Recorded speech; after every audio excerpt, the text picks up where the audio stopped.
For today's cup of coffee, we've always got interesting things. It's some kind of universal plot that everything starts to blow up right before we get ready to record. Yeah, it's tradition. I want to make it go away. Maybe we need to get somebody in. Maybe we do need to get somebody that knows how to do the feng shui. Hey, I'd be willing to try. I can put red tassels in the house. I'd prefer that they be black tassels, but I can put red tassels in the house. Dude, we got room to, with the furniture that we have, can we do proper feng shui with the house the way that it's built? Sure you can. I think so. Too small. Hey, it's not, let me tell you something. These people that have smaller houses than we do, much. It's like those micro mini houses. Yeah, the tiny houses, you can't put much in them. Right.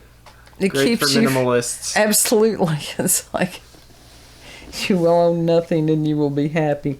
What we're going to be discussing today, and I do have some references and stuff, but part of it's just going to be free form. Mm-hmm. And that is, what is a seance? Well, what is a seance, Mama? Well, what do you think a seance is? I'm asking you because you're the narrator. As far as Wikipedia says that the word actually comes from French, which means either session, or in Old French, it means to sit. And this is basically a gathering that people do as far as trying to contact the dead. Mm-hmm. And there's, I've got several different sources, like I said, and I will put the links in the description box. And there was a place that was called darkshadowsfandom.com. And sometimes you never know if it's somebody watching a TV show. Some of the things on the TV shows are accurate, and some of them are really not. That is not a good reference to find out occult knowledge. Yeah. And I'm hoping that we've got two cats over here to the right of me that I am hoping that they are not going to get into some kind of an altercation. And if they do, I hope that I'm not involved. I was hoping we at least catch at least the audio. Anyhow, and according to Dark Shadows, it says, of course, that a seance is an occult ritual used by two or more people as a means of establishing a line of communication with the deceased. Nearly all seances are conducted by way of an orchestrator known as a medium, and we'll get to the definition of what that is in a moment.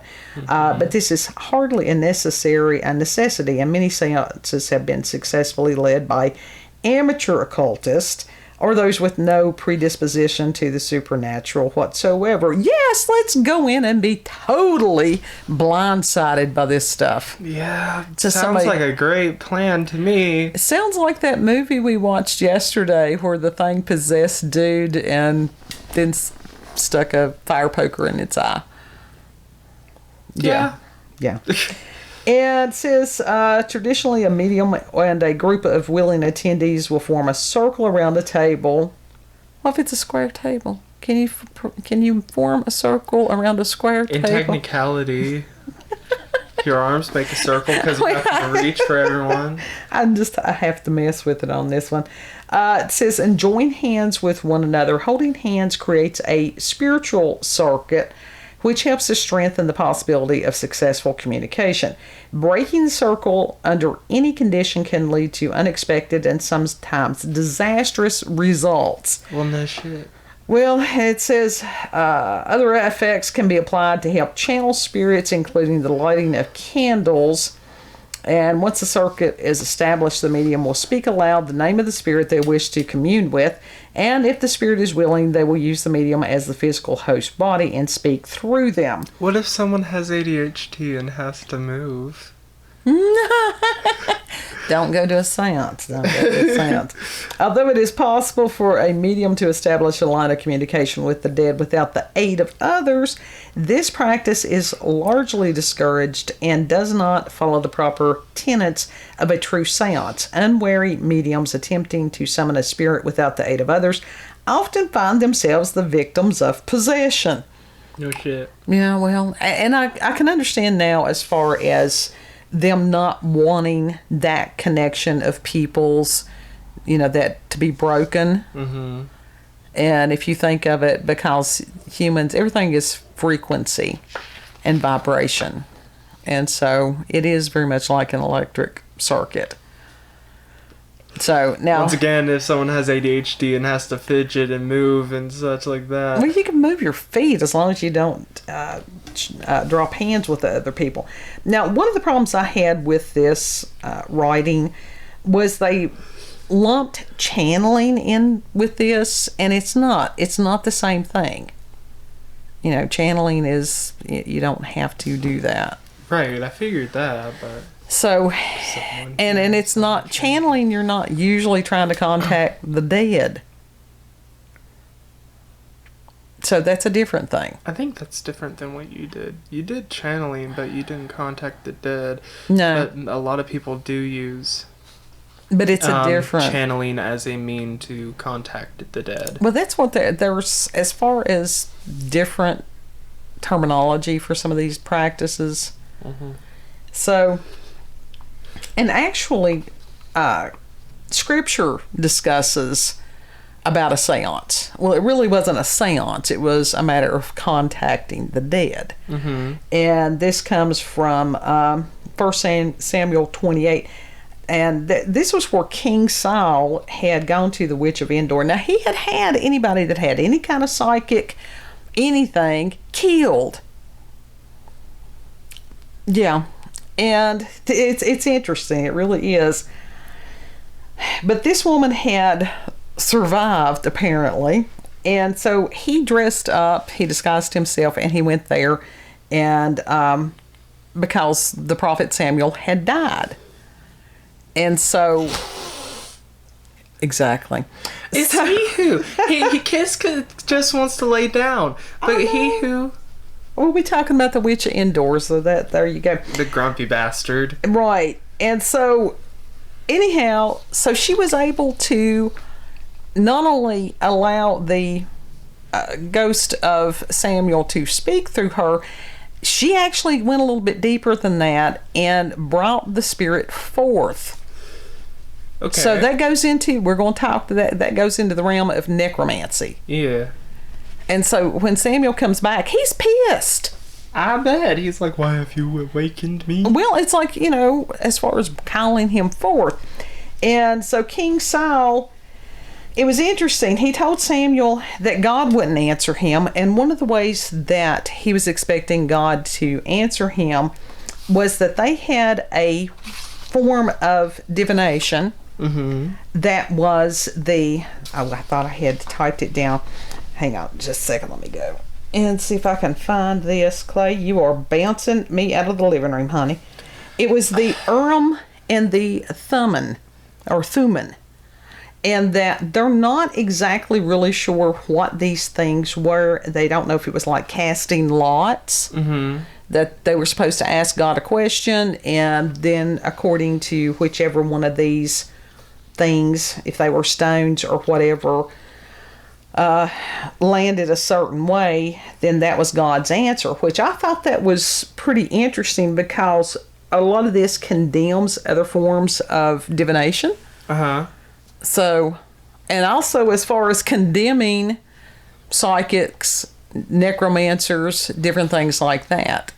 But anyhow, so is in technicality a magic 8-ball a form of divination? Possibly. I thought being of like that. That's God's.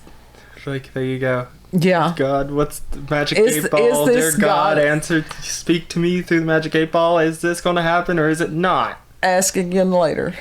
That's probably not.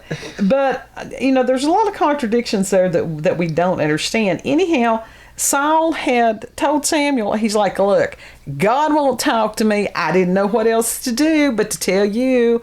And Samuel's like, I told you this stuff. I told you what was going to happen while I was still alive. And it was interesting because he told him, he said, tomorrow you and your sons will be with me. And so they were. The next day they got killed in battle. Damn. Yeah.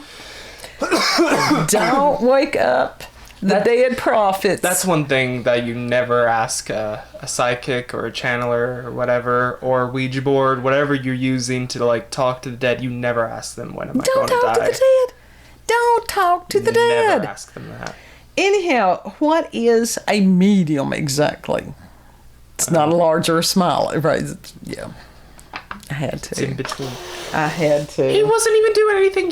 You grumpy old bat. He is. Anyhow, there is a really cool website, and it is called the Windbridge Research Center. And what they do is actually study. They study mediums. They looking for scientific answers. Is there life after death? So it's not just woo-woo shit. I was rather impressed with what was written there. Yeah. And it says, just a snippet, what are mediums and how do scientists study them? And just this paragraph, although many people report having had contact with the deceased, mediums are people who report having these experiences regularly, reliably, and on demand, and who share the specific resulting messages with living people called sitters during an event called a reading. Psychics, on the other hand, convey information about people, events, places, or times unknown to them, but not about the deceased. It is often said that all mediums are psychic, but not all psychics are mediums. I can go with that. Okay.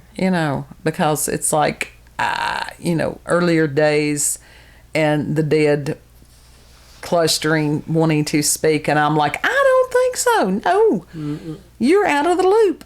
No. Yeah, pretty much. Like, what would you have to give at this time? Right. And now, every so often, and it always blindsides you, because it's not like you go out, what kind of paranormal psychic thing is going to happen to me today? When it just out of the blue, something happens. Mm-hmm. Or something will speak, and it's just like, oh, no. Mm-mm. Yeah, other than God, that's it. Well, if I ended up dying early out, you know I would hang around. Don't even speak that. I rebuke that in Jesus' name. I'm just saying, I would hang around still. Is a seance the same thing as necromancy?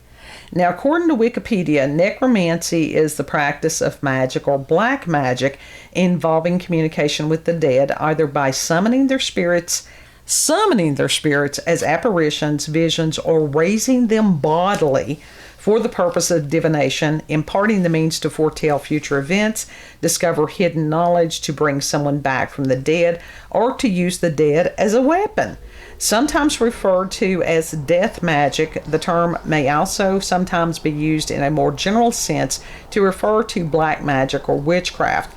The oldest literary account of necromancy is found in Homer's Odyssey, and that was pretty cool. Mm-hmm. While some cultures considered the knowledge of the dead to be limited or unlimited, ancient Greeks and Romans believed that individual shades knew only certain things. The apparent value of their counsel may have been based on things they knew in life or knowledge they acquired after death. Now, that was my theory. It's like they're out of the loop. I mean, honestly, read a history book on some of these things. And it says some Christian writers later rejected the idea that humans could bring back the spirits of the dead and interpreted such shades as disguised demons instead, thus conflating necromancy with demon summoning. Okay, Scripture just said that it was the ghost of the prophet Samuel that was brought forth. So the people are confused, and they have lost so much knowledge that, they're confused more. Yeah. But as far as seances and in the necromancy, it's like you actually, that physical manifestation of whatever. And it's like, no. Whereas the mediums, they allow the spirits to speak through them.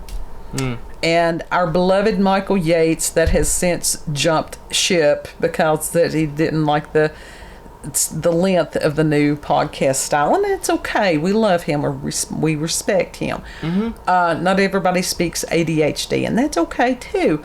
But he had actually, gifted me with, when he talked about he had gone to a trance medium years ago, and that is available. It's been a minute, maybe a year or more ago, when we decided to take the channel direction more to what we're doing now. Yeah. And that he had a remarkable experience with this lady. Mm-hmm. And I think that there was, as far as manifestation of ectoplasm, and that did happen with some of them. Me. Yeah.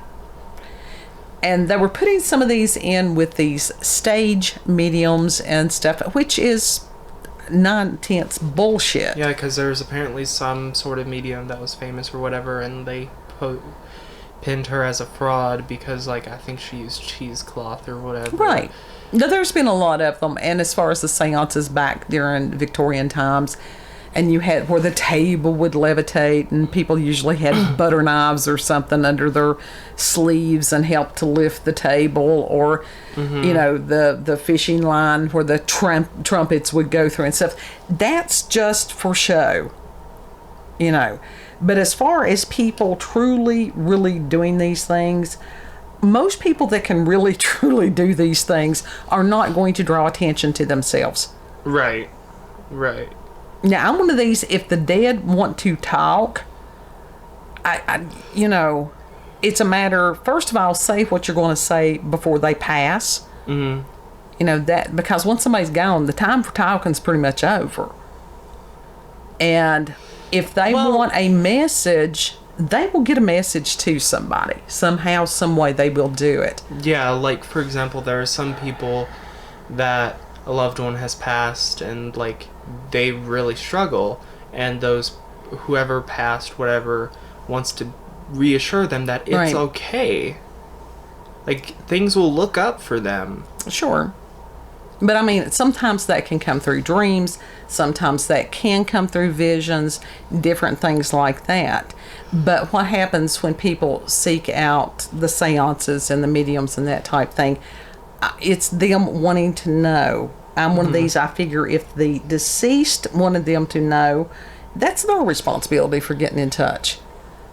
Now, a question I've always wanted to ask you was, you know, since you, like, even when you went into, like, that one house that dude had you go in and all the spirits were clustering or whatever. Oh, that was just the one. That was like, hey, that was just the one. Does that still happen to you? Like, even if you go into, like, let's say Walmart, do you still... I have never had a paranormal experience. I have had cryptid sightings in Walmart, but that doesn't count. I have never had... you cannot. This is one of the things when they were talking about, like, let's say if a on spirit command is attached performances. Oh yeah. I mean, as far as that type thing, yeah. Mm-hmm. So you can tell automatically if the spirit is attached to someone or not. Yeah. I mean, it's one of those, if you ever, and I've told y'all this, if you're around me and somebody gets near me or whatever, and I go, and usually I will put my hands out in front of me like I'm trying to push whatever, it's the energy away. Yeah. And then as far as trying to verbalize it in that moment, no, it's beyond me. That's close enough. That's all you need. It's like, oh, mama's picking up on this, get away from whomever. I mean, there were some people that I was like, like, just because I did not like them or whatever at, like, for example, cosmetology school. Right. But I don't know if you've had that experience with anyone there. There were some of them. I mean, you know, but it was interesting because I would be drawn to some of the people that you didn't particularly like. It wasn't that I didn't like them. It was just that I felt very odd around them. Very insecure, I guess you could say. Right. And then, you know, ever so often you would have people, and because that I did for a period of time many years ago, think about trying to do that professionally. That was just not supposed to be. And you would have people years later go, hey, do you still do this? And do you still see this? And da-da-da. And it's like, well, yeah, because I'm still me. But it was almost like a parlor trick. Mm-hmm. That was like you said that you used, that the tarot cards were just a prop for you, that you didn't actually use them. No, it was whatever was coming to you. Mm-hmm. And that's what I do every day. But a lot of times people don't recognize it. Mm. You know, it's like, it's what I see. It's how I see. It is these knowings. And it's like, oh, yeah, mama's talking out her ass again. No, she's really not. You know. Yeah. But as far as trying to summon the dead, and especially some kind of the necromancy. No, don't do that. Don't do that.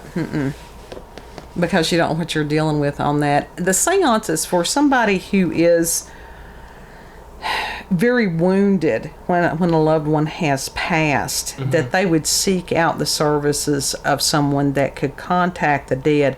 I think that leaves these people wide open to being abused by frauds. And that has happened lots. And absolutely it has. And a lot of frauds have been exposed. Absolutely. And Harry Houdini, that was one of the things when his mother passed, and it was a matter of I think it was his mother. If it wasn't, put it in the comments. It's like, no, you missed that one. A loved one of his had died, and it was the agreement that they would try to reach out to the other. And so he became a huge debunker. You know, he exposed the fraudulent people during that time. And because... Did he ever get someone that was real? He was Houdini. Because the people that were real probably were not going to approach him. Yeah. But the frauds and stuff like that, and the ones that were the big ticket draws, were usually the ones that he sought out. Because somebody figures that if somebody has a large following, they must know what they're doing. Which that's not the case. No. It just means that they have better marketing skills. Yep. And that's true of anything. Most of the people that are the real deal, they'll find you a lot of times if you pray about it and stuff. God will send you somebody. You know, every so often I'll have somebody call or stop me or do something, and it's like, you know, and you just stop and you pray, and it's like, Lord, you show me whatever it is. I've had God speak to me, even simple things, because most of mine is encouragement. Like if it's some of these little old ladies, to sit there and just something kind, that it's just that draw in your heart to sit there and go, you look really pretty today. And a 70 or 80 or 90-year-old lady, she still likes to be told she's pretty. I think everybody likes to have compliments here and there.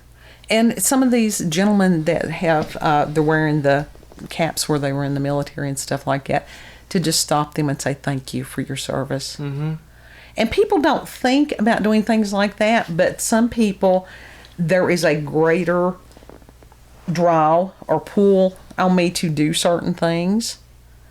And I truly have prayed lots. It's like put a guard at my mouth, because they sometimes... Yeah. But I've also had God open my mouth before, and it rolled out before I even had a clue. That is true. So... That has happened a lot lately. Yeah. Well, sometimes the most loving thing that you can ever do is tell somebody the truth. Absolutely. And sugarcoating it a lot of times just does not cut it. Nope. And I have a tendency to be rather blunt. Hard-assed. Blunt. So, if I'm not saying don't go to psychics or people that have abilities. No, I'm saying be it. discerning. Yeah. And if you have grief that is to that point that you can't let go, get you a group of somebody's friends, talk to a therapist or whatever before you go out here and spend a ridiculous amount of money for somebody to lie to you. Now that concerns me greatly, because I have seen so many frauds coming and going. You know? Yeah. So, do I believe that it can happen? Yes, I do. I don't know that it's a wise thing. I really don't. Stuff like that. Like I said, if somebody that has crossed over wants to talk to you, they'll find a way to get in touch with you. Right. That's what I think, sort of. I mean, it can just be a random person like me coming up to you and going, hey, did you know such and such? And then you go on your way because the message is delivered. Has nothing to do with the messenger. It's like, you know, yeah, you deliver it and then go on with your day. So, seances. And our little notice we didn't light the candle today because we did not want a fire in the middle of He the would have living gone room. up in flames.